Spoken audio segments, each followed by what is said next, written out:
Ladies and gentlemen, please welcome Eric Slifka.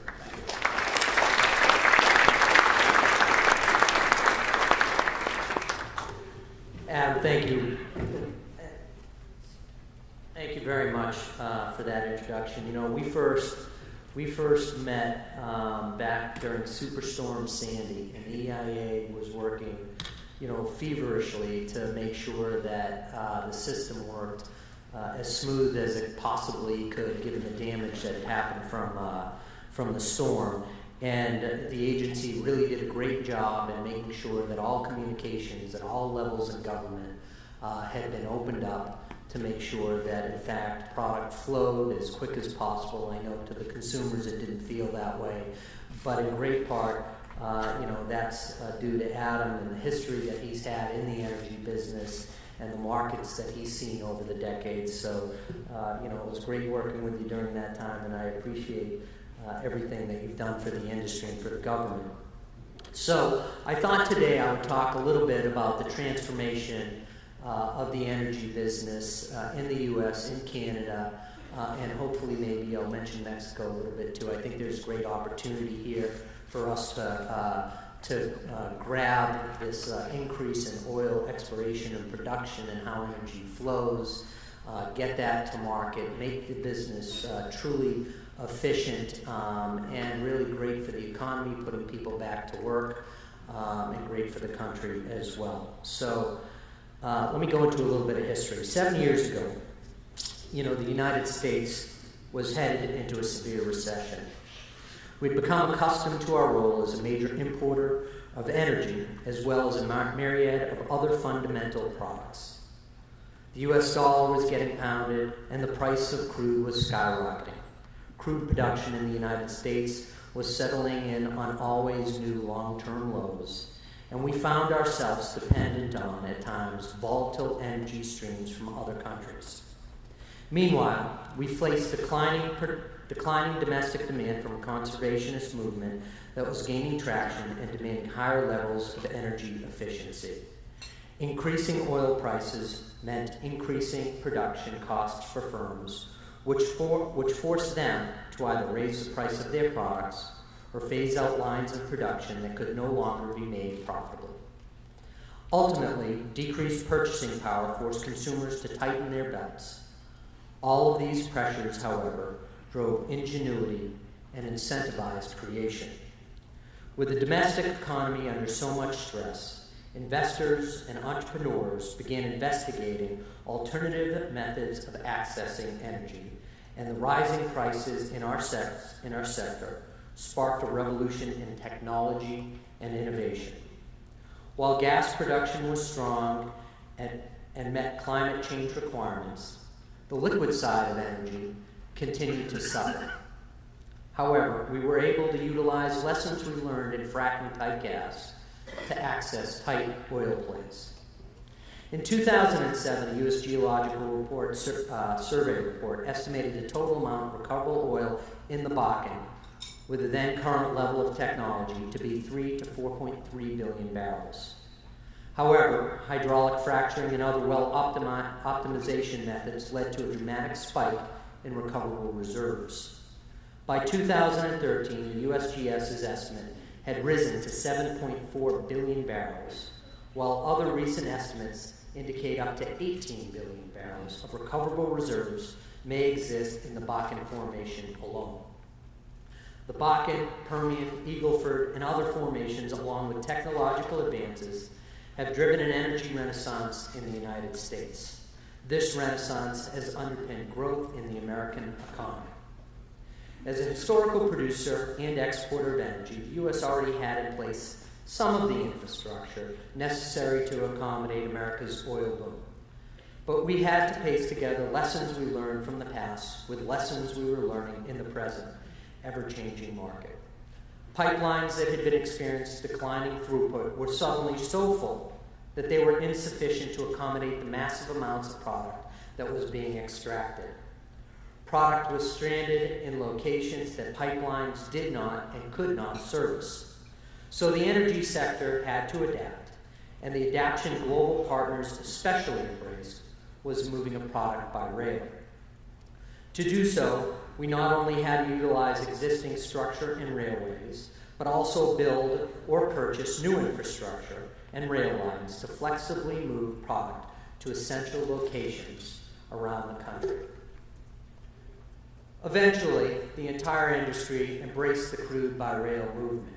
The rebirth of energy brought on a rebirth of infrastructure, which provided jobs and support to the middle class and the economy in general. A total build-out of infrastructure is necessary to serve the multi-layered structure of the new national and international marketplaces. The perfect combination of an array of factors culminated in the thriving energy boom we are experiencing today. As a nation, we are repositioning ourselves from a country of imports to a country of exports. To effectively execute as a top exporter, and we're not talking about just energy, but all goods, all manufactured goods as well, the U.S. needs massive investment in infrastructure. We continue to construct new ports, pipelines, railways, and roads to better orient ourselves toward the global economy. While we have made and continue to make inroads, we must further dedicate ourselves to capitalizing on the multitude of shovel-ready jobs that will boost the U.S. economy and the energy industry. All the while, we must keep in mind that these type of environments do not turn quickly, and it is going to take a lot of time and work to maintain the U.S. economy's projected positive long-term outlook. Think of how far we've come. In October 2013, crude production in the U.S. surpassed crude imports for the first time since February of 1995. The country now satisfies 66% of its crude demand with production from North America. I find these two facts incredibly important, not just because of what they indicate about where we are headed, but also because they're emerging from a unique environment. In the United States, unlike much of the world, low-cost, abundant resources only play a part in fostering a business environment that not only permits, but encourages growth and investment. It is this business environment on this continent that makes this such an ideal time for investment. These developments in our economy will afford a more predictable, stable future of energy for the world. Few other resource-rich countries maintain and foster clear property rights, enforceable legal structures, deep financial markets, appetites for risk, and broad liquid commodity markets to hedge physical product, mitigating the risk of infrastructure build and investment. The increasing domestic crude production has displaced imports from Latin America, Africa, and the Middle East. Simply put, the energy boom in the U.S. is happening in the right place at the right time, and that is why I'm so excited about the present state of American energy. Now, what's different about the new marketplace is its extreme dynamism. By no measure do the extensive effects of the U.S. energy boom stop with the energy sector. The effects are impactful and pervasive throughout the entire U.S. economy as energy costs drive nearly all industry, as well as the nation's import-export balance. Many products in the United States either contain petroleum or have been derived from petroleum via the manufacturing process. What this means is that the American energy rebirth has also enlivened the manufacturing industry, revamping the entire economic landscape in this country. From a business perspective, we have to realize that the American energy renaissance and the infrastructure development that is accompanying it are incredibly complex. The simplest solution to moving product are not always the most optimal, although they may appear to be at first glance. Take pipelines, for example. The barriers to entry are substantial, and the optionality they provide is limited. And partly with a high degree of interest in a pipeline, any party with a high degree of interest in a pipeline will pursue a single goal, whether it is rational or not. And let's not forget that irrationality undermines the fundamentals of free economics. Any entity involved with a pipeline solely desires to move product from one location to their market, even if the move in question is detrimental to the market as a whole, or doesn't make sense in terms of responding rationally to the marketplace. The single stream of barrels causes some markets to become flooded, while others are left underserved. Another negative effect of the existing pipeline system arises from the stress being put on historically unviable refineries. A number of landlocked refineries exist that once serviced our crude at the peak of production in the 1900s, but began operating far below capacity when domestic production slowed. Many of these refineries were forced to import crude from abroad and were substantially impeded by massive transportation costs. However, with a spike in domestic production beginning in 2009, these locations became overloaded with product. Companies found themselves tied to long-term pipeline commitments, which ultimately thwarted crude movement throughout the country. They also found themselves with ready access to cheaper domestic crudes, but without the market for the refined products. Many companies that were bound to these commitments to move crude to these refineries by pipeline across the country became less efficient because of the ease with which refineries could gather local production at low costs. Pipelines do not allow the flexibility necessary as supply and demand patterns change quickly with all the various increases in geographic shifts and production. I cannot emphasize that enough.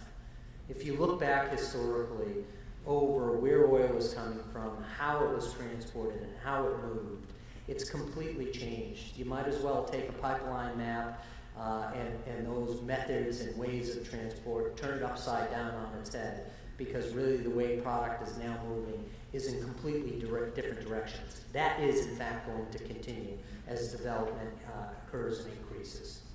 So this complex problem extends beyond crude to refined products, ethanol, NGLs, and other biofuels and natural gas. Many of the pipeline solutions just displace the problems, moving them from one distressed location to the next.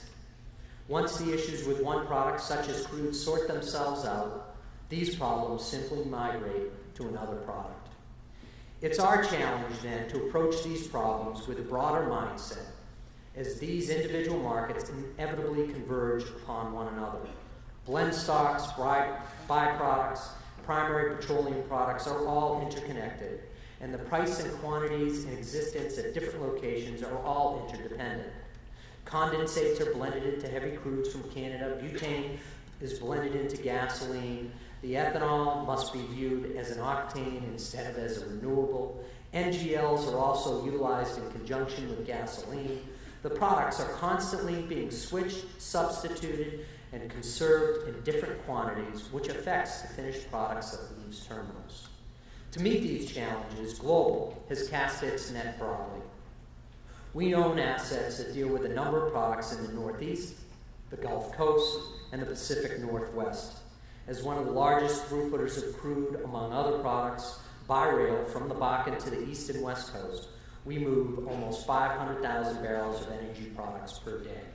Our product systems are oriented to handle crude, refined products, NGL, natural gas, and biofuels. In short, nobody can be sure where the market is going or what we will be carrying, but we are sure that we have positioned ourselves to carry whatever the market demands. Before the crude boom, our foray into the rail logistics business began with gasoline and distillates. But in 2012, Global became the first company in recent history to begin moving unit trains of crude in volume to the East Coast. Shortly thereafter, we made two separate investments, one in North Dakota and one in Oregon. In the Bakken, we acquired majority interest in two crude land sites in North Dakota, one in Columbus, located in the northwestern quadrant of the state, situated on the Canadian Pacific Rail Line with single-line haul access to the East Coast. The other in Beulah, North Dakota, with single-line haul access to the West Coast to our Clatskanie, Oregon facility. These acquisitions create a unique set of origin to destination assets, providing our customers with access to high-value markets along both the West and East Coasts. Last year, we signed a term throughput and supply agreement with Phillips 66 to use our transloading logistics and transportation system to deliver crude from Columbus to P66's refinery in Bayway, New Jersey. Recently, we announced plans to develop a unit train terminal in Port Arthur, Texas. This facility, as initially envisioned, will handle heavy crude oils. One could view our strategic movements as a microcosmic lens that reflects what is occurring across the country. There will continue to be various pressure points throughout the system, causing products to move in unexpected directions over long periods of time. It is those companies prepared to embrace these changes that will have first mover advantages. Now, I have focused on rail as an economic good, but it is also a social one. Rail provides social utility. A build-out of rail infrastructure not only serves the energy industry, but also provides transportation for people, agricultural products, metals, and goods being manufactured throughout the country. And the list goes on. The expansion of our rail system will provide a safe intermodal system to serve as the backbone of the continent's physical economy. As previously mentioned, moving product by rail will also support manufacturing activity.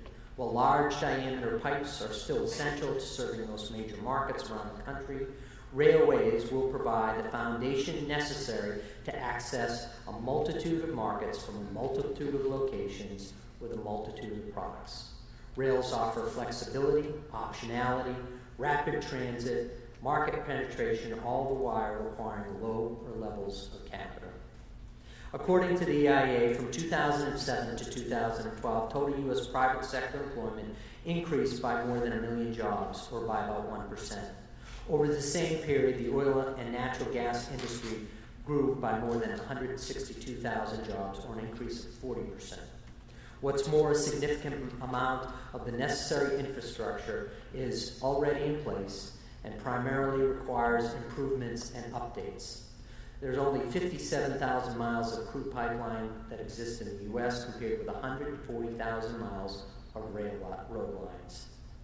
Building out pipeline infrastructure requires a massive amount of capital and extensive time for permitting and construction. Additionally, there is extreme uncertainty regarding the capability of the continent to support more pipeline capacity. Existing pipe capacity is insufficient in some locations, and in many cases plainly does not service the refineries that need to gain access to the types of crude that are currently being produced in the United States. Additionally, the Jones Act, which states that a vessel transporting cargo between two U.S. locations must be built in the U.S., crewed by U.S. citizens, and at least 75% owned by U.S. citizens, has significantly impaired the nation's capacity to move crude and product by ship throughout the country. Very few ships meet these restrictive specifications and are available for use in the energy industry. Meanwhile, the crude by rail movement has been thriving In 2008, only 9,500 carloads carried crude. In 2013, freight railways carried 434,000 carloads of crude, or almost about 300 million barrels. The amount of crude imported by rail, other than pipe or other modes of transportation, from Canada has multiplied by 20 times since 2011. While nearly 45% of the U.S. refining capacity exists on the Gulf Coast, where 9 million barrels of oil are processed each day, significant refining capacity also exists in the Midwest and on the East and West Coasts. Crude by rail is the most efficient means of taking advantage of this underutilized refining capacity. In effect, the AEP revolution has dramatically altered the refining dynamics of the United States. This means turning to railways rather than traditional modes of crude transportation. The transport of Bakken crude via rail became especially attractive due to the price discounts generated at select locations due to pipeline bottlenecks.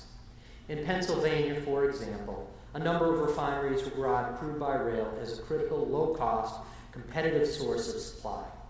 Without domestic crude flowing to these facilities, they would have likely closed. The alternatively sourced crude from locations like West Africa began to sell at a premium to WTI, which made their margins uncompetitive in the face of cheap finished products churned out by Gulf Coast refiners who had access to less expensive heavy crudes. In addition, the railroad industry has been deregulated since 1980. This means business can take advantage of railroad capacity and optionality while achieving faster shipping time at lower costs. Crude transported to the Gulf and Atlantic coast from the Bakken necessitates 3 to 6 days in transit time when moved by rail, while it takes about 40 days for the same crude to be transported to those locations via pipeline. The use of unit trains further increases the efficiency with which midstream energy logistics companies move crude, with a single unit train able to carry up to 90,000 barrels. Heated tank cars that improve the viscosity of oil sands crude can reduce the need for expensive diluent additives. The diluent has to be transported and throughput multiple times, adding layers of costs in order for the heavy crude to be shipped on a pipeline. Safety in all forms of transportation is paramount importance. Transporting crude by rail is a safe medium of transportation. Rail cars consistently spill less crude per ton mile than other methods of transportation, such as pipeline or tanker trucks. From 2002 to 2007, approximately 35 barrels spilled per billion ton miles on railways, compared with 225 barrels for tanker trucks and 120 barrels for pipeline. While barges still present a lesser quantity, only about 20 barrels per billion ton miles, they also carry a greater risk. A single rail car carries around 700 barrels, so spills from a derailment can be contained. Additionally, unit trains provide safety benefits because a large number of cars banded together allow rail companies to avoid human error and collision that can be involved with train decoupling and recoupling. Despite skepticism, rail may actually be the safest mode of transportation of crude. The bottom line is that there's no single solution to crude transportation in the United States. We need pipelines, trucks, barges, and railways to move American energy resources to the consuming markets. And while rail may not be a panacea, it is certainly one of the most important solutions to the challenges we currently face in the energy industry. Rail is a cohesive glue helping to fuel America's economic renaissance. It's safe, it provides unparalleled optionality, and it is one of the driving forces of the revitalization of the American economy. Rail is both an economic utility and a social one, and it is one of the most important means by which the U.S. is moving energy in an ever-changing landscape of supply and demand. Given massive new developments in specific regions throughout North America, Canada, and soon Mexico, having a flexible delivery system that provides logistical optionality to move products to ever-changing higher markets is critical to creating the most value to all parties. There is a wonderful quote attributed to a hockey great, Wayne Gretzky, that I believe embodies and defines the method of achieving success in the current energy market. When asked what he credits for his success, Gretzky answered, "I skate to where the puck's going to be, not where it's been." I think that this notion, not only of anticipating change, but moving swiftly and purposefully to adapt to it, is an incredible mantra for our industry and a paradigm for achieving success in the years ahead. And with that, Adam, I'd sort of like to take questions. I see you got a lot of cards there. A lot of cards came in. Let's start with this one.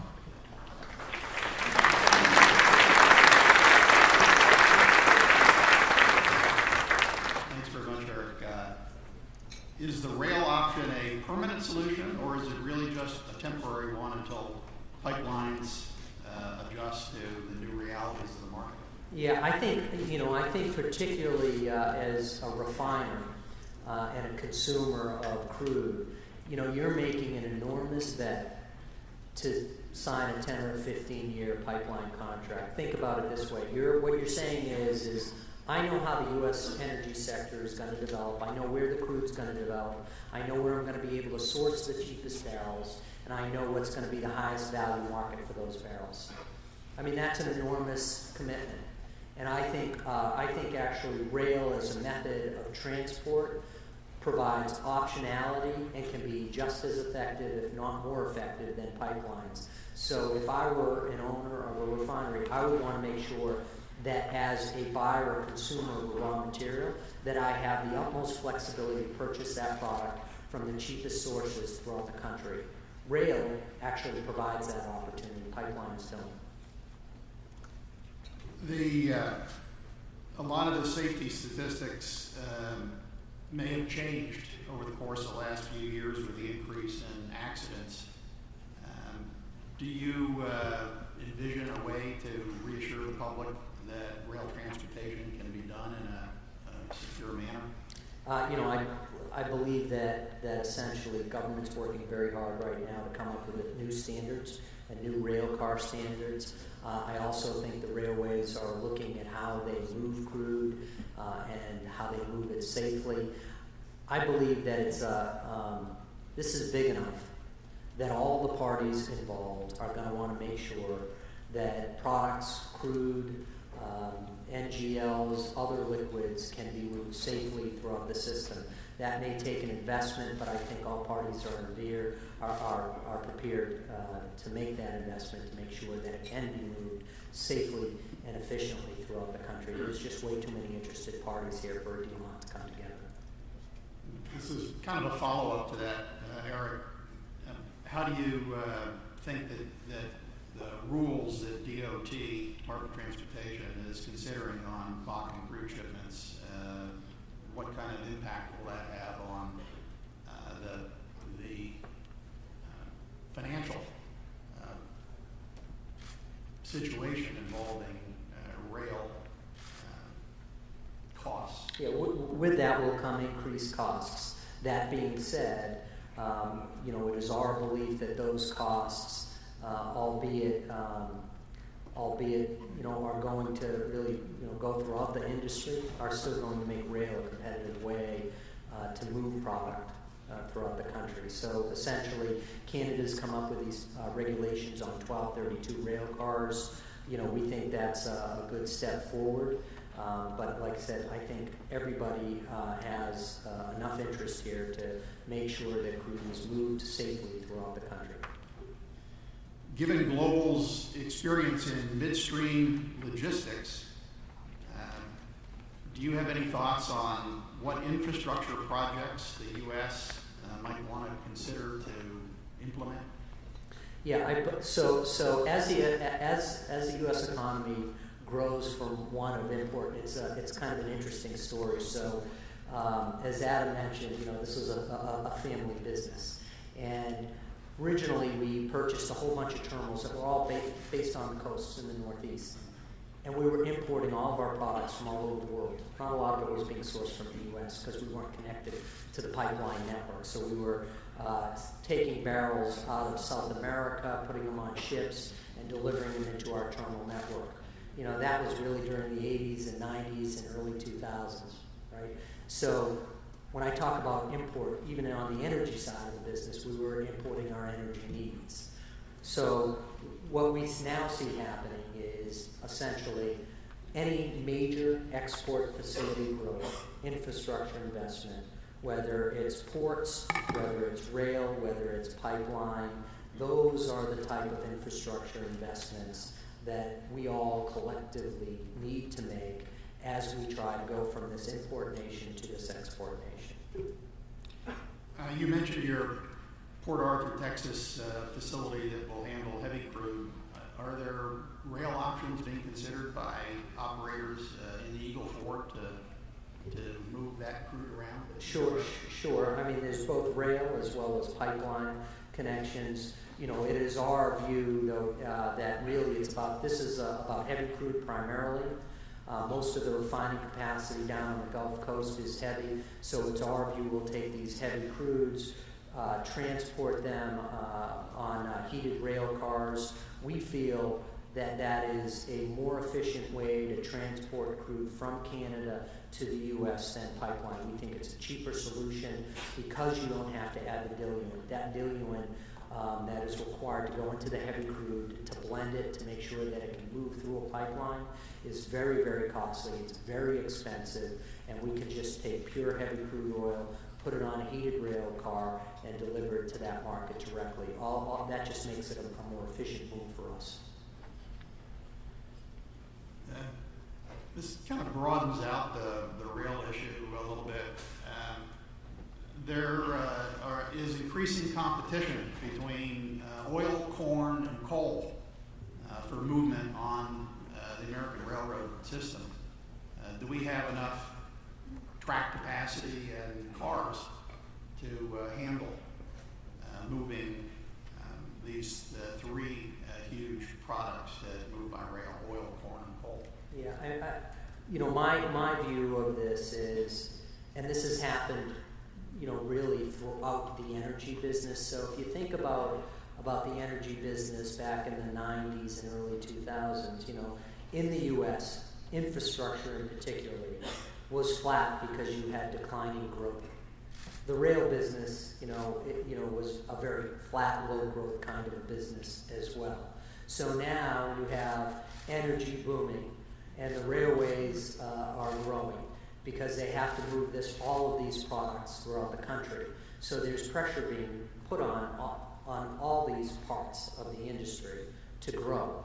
And changing that mindset from essentially a growth mindset to a flat, mindset is a very different way of operating a company. And I think what you'll see over time is all of these companies, including the energy companies, spend a lot more time on logistics because they're so important to how energy and products move. So it's really the same for rail too.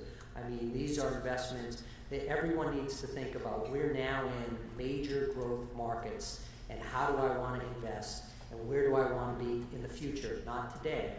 So that means if they're running with the same amount of locomotives that they had 5 years ago, that's going to be a problem, right? So it's just adjusting to massive growth.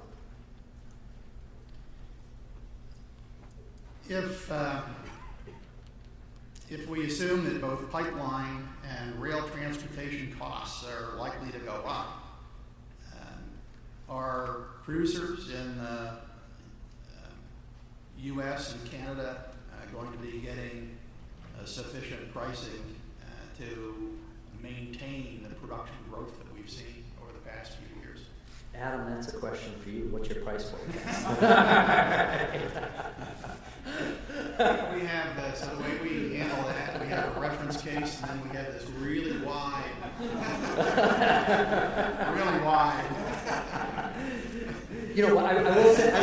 I will say one positive thing. This is really being driven by technological innovation, right? And so the cost of fracking that well 5 years ago, is a lot less today. And they're getting a lot more out of the individual wells than they would have if they used the same technology from 5 years ago, right? So, technology is getting better. That's driving down the break-even costs, of production, in a material significant way. I'm not sure that this is something that you're going to be able to answer, but I know that Secretary Moniz and the people who were working on the quadrennial energy review at the Department of Energy are really interested in infrastructure issues. This question, and I think it's just one for us all to think about, is there an upper limit to capacity without increases in infrastructure, whether that's rail, pipeline, or other modes of transportation? And how's all of that going to work out in the long run? And I suspect that, I don't know whether you want to comment on that, but I think that this is an area where EIA could probably do some useful analysis, just to kind of outline what the options are. Yeah, I mean, I think, I guess at some point you'll reach capacity, but I also think, if you have an entrepreneurial environment, you're going to have companies like ours who are always building to where we think the market's going to be, right? And so hopefully, right, that provides enough flexibility and volume for the system to figure out how to move those barrels, right? The reason companies like mine exist, they exist because there has been such pricing displacement between markets, right? And so that provides an opportunity for companies to come in and spend capital to put systems and infrastructure in place to move those products to what we think are the highest value markets, right? So, you know, I don't think it's necessarily, you know, everything's not standing still. Everything's always moving and everything's always changing. And that's the point about being flexible in how you move your product so that you can take advantage of those opportunities as they shift from one market to the other, right? Has Global thought about the possibility of advanced transportation technologies? Two things that I can think of is, have you considered the idea of LNG refueling stations in your marketing areas, and do you have any thoughts on train locomotives being run on LNG as a fuel? Yeah, interestingly enough, we have what I'll call a commercial industrial CNG station that we built to supply those types of accounts. You know, and I would say, you know, we went that route because there was less financial risk than building LNG. LNG had a much larger upfront capital commitment to it, whereas with the CNG, we just really needed a few customers to essentially back the cost of building out that facility. You know, I think there's going to be a role for it. It might not be LNG right out of the gate. My feeling has always been if the volume were sufficient enough for the CNG, you know, I would then consider, you know, going and building an LNG facility. You know, but I want to be cautious because I don't want to end up spending money that doesn't have a return with it, right? So, you know, CNG is sort of, you know, I think is a first step in that direction, at least for us it is. You know, in terms of locomotives, you know, if you talk to the rail companies, I think they're looking at all sorts of alternatives. I think it's smart because I think there's, you know, real cost savings to figuring out how to take product out in the field, right, where it's cheapest, and use it for energy for their locomotives. Thank you very much, Eric.